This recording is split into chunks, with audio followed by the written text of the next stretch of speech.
Hey, super learners. We are going to continue talking about Dr. King today and about how he was a great leader and how he used the power of his words and not the force behind his fists. So, we're going to read a story today called Martin's Big Words. And you're probably thinking, Miss A, that book is backwards. It is backwards. The title is on the back of the book because the front cover is a beautiful portrait of Dr. King. So this is Martin's Big Words, The Life of Dr. Martin Luther King Jr., and it is written by Doreen Rappaport, illustrated by Brian Collier. So here we go with Martin's Big Words. Have you seen this anywhere before in a building? Very special building? Oh, yeah, you've seen it in church before. I wonder why it's in this book. Martin's Big Words.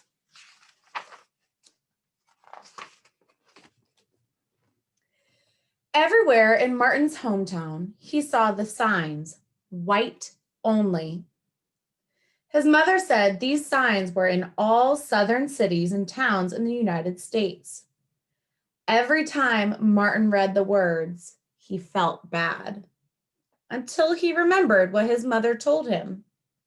You are as good as anyone.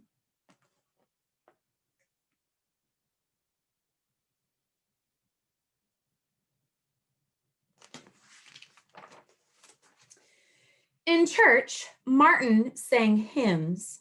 Those are songs. He read from the Bible. He listened to his father preach. These words made him feel good. When I grow up, I'm going to get big words too.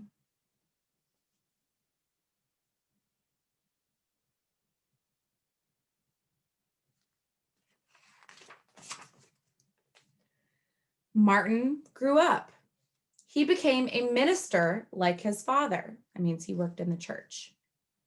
And he used the big words he had heard as a child from his parents and from the Bible.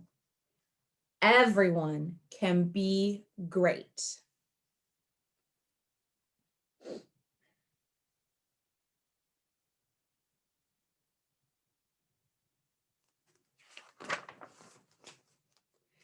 He studied the teachings of Mahatma Gandhi.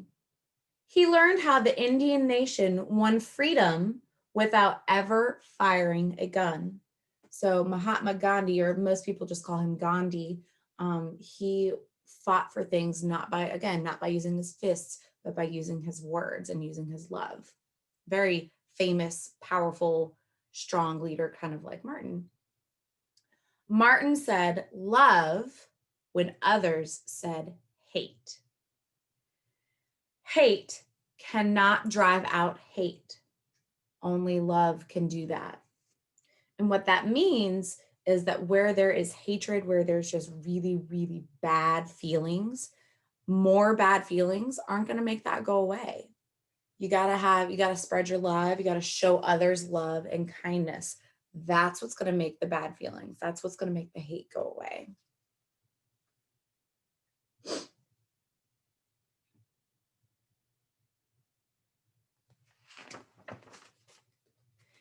He said together when others said separate. He said peace when others said war.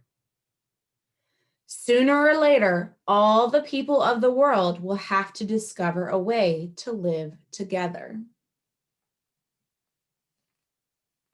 So in our video from earlier, we learned about the word segregation. Can you say that again? Segregation. I'm going to put my book down for a second because segregate means to separate. Can you do that with me?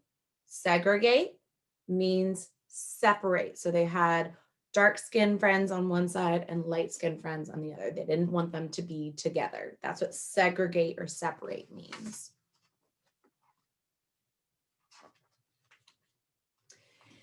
In 1955, On a cold December day in Montgomery, Alabama, Rosa Parks was coming home from work.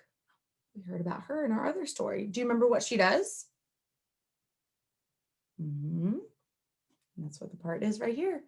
A white man told her to get up from her seat on the bus so he could sit. She said no and was arrested because, again, back then, if a Black person was sitting in a white-only space and refused to move, it was the law. She was breaking the law, the special rules. So the police arrested her. Montgomery's Black citizens learned of her arrest. It made them angry.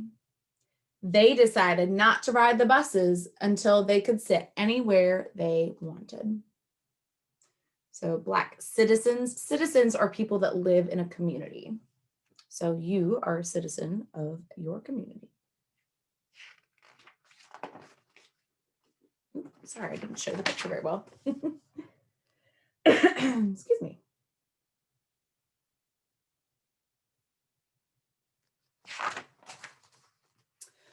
For 381 days, they walked to work and school and church. That's a little over a year, a whole year's worth. So January, February, March, April, May, June, July, August, September, October, November, and December, and then at least another January, or depending on what time of the year they started. They walked in rain and cold and in blistering heat. So here down in the South, it can get very, very hot. When it gets so hot, it's called a blistering heat. And sometimes, like, you might be walking without your shoes, you're definitely going to get blisters or burn the bottom of your feet because that's how hot it is. Martin walked with them and talked with them and sang with them and prayed with them until the white city leaders had to agree they could sit anywhere they wanted. When the history books are written, someone will say, there lived Black people who had the courage to stand up for their rights.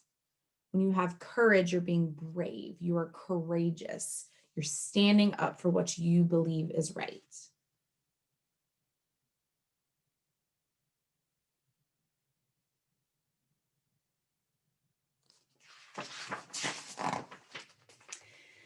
In the next 10 years, Black Americans all over the South protested for equal rights.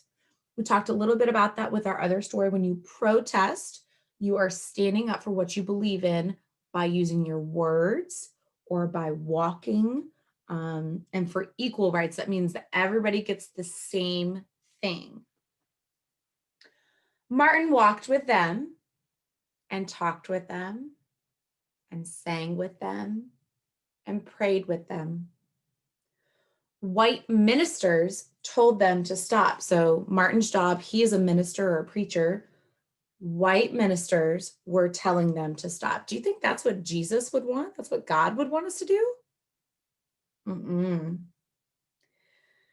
Mayors, governors, and police chiefs and judges ordered them to stop.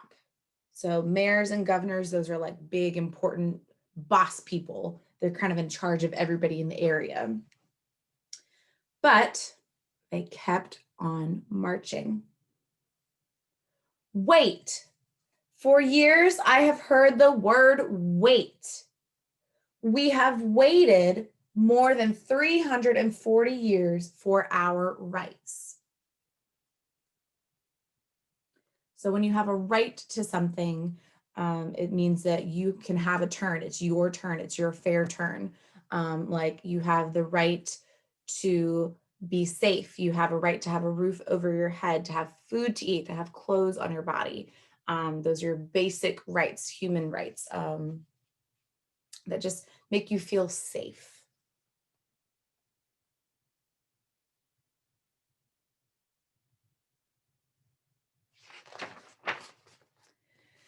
They were jailed and beaten and murdered, but they kept on marching.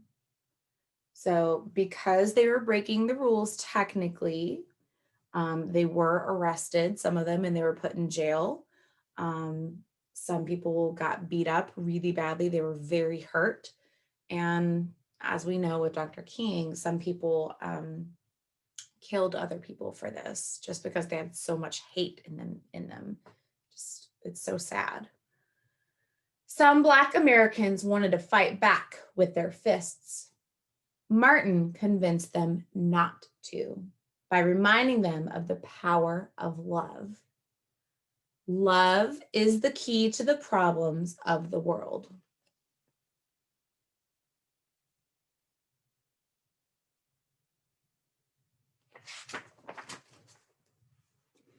Many white Southerners hated and feared Martin's words.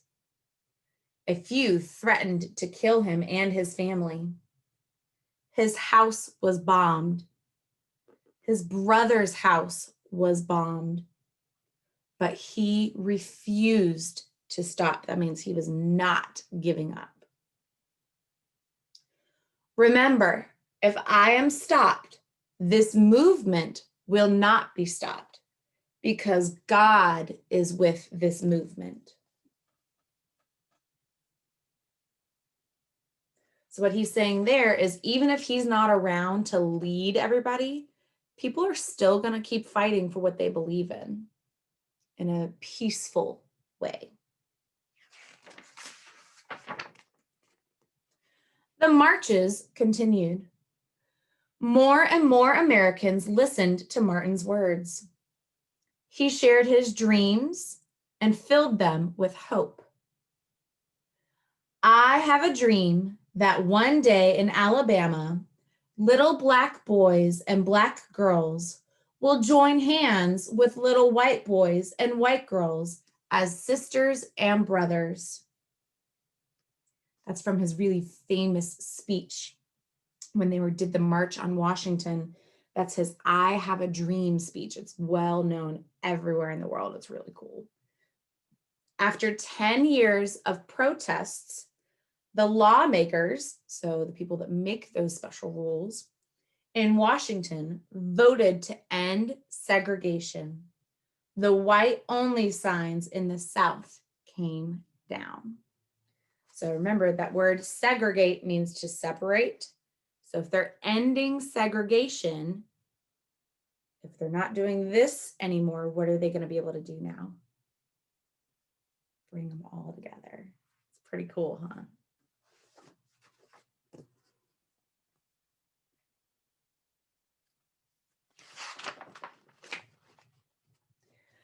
Dr. Martin Luther King Jr. cared about all Americans.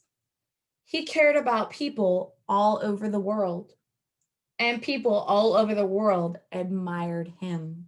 It means they really thought he was very special and appreciated the work he was doing. In 1964, he won the Nobel Peace Prize. He won it because he taught others to fight with words, not fists.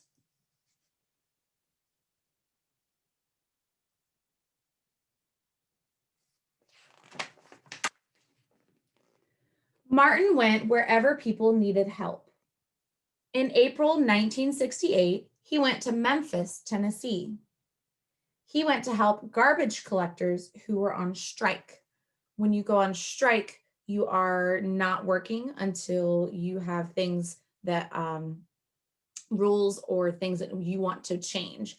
So what they were striking about is Black garbage collectors and white garbage collectors weren't making the same amount of money. They're doing the same job, but they weren't making the same money. White garbage collectors were making more money, and that's not fair because they're doing the same kind of work. So he was going to help them. He walked with them and talked with them and sang with them and prayed with them. On his second day there, he was shot. He died.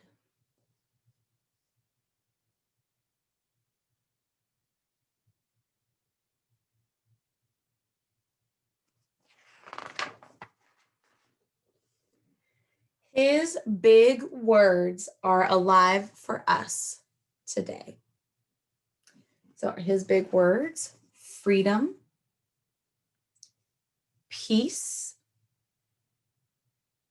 together,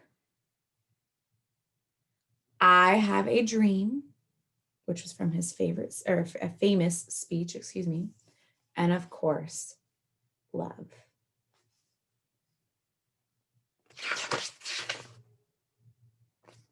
And that was Martin's big words. I hope you enjoyed this informational story.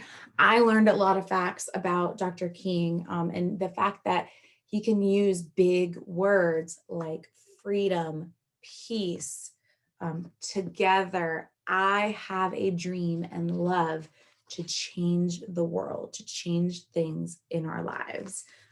So we'll be talking a little bit more about some of these big words later this week. But that's it for now for Martin, and I will see you later. Toodaloo.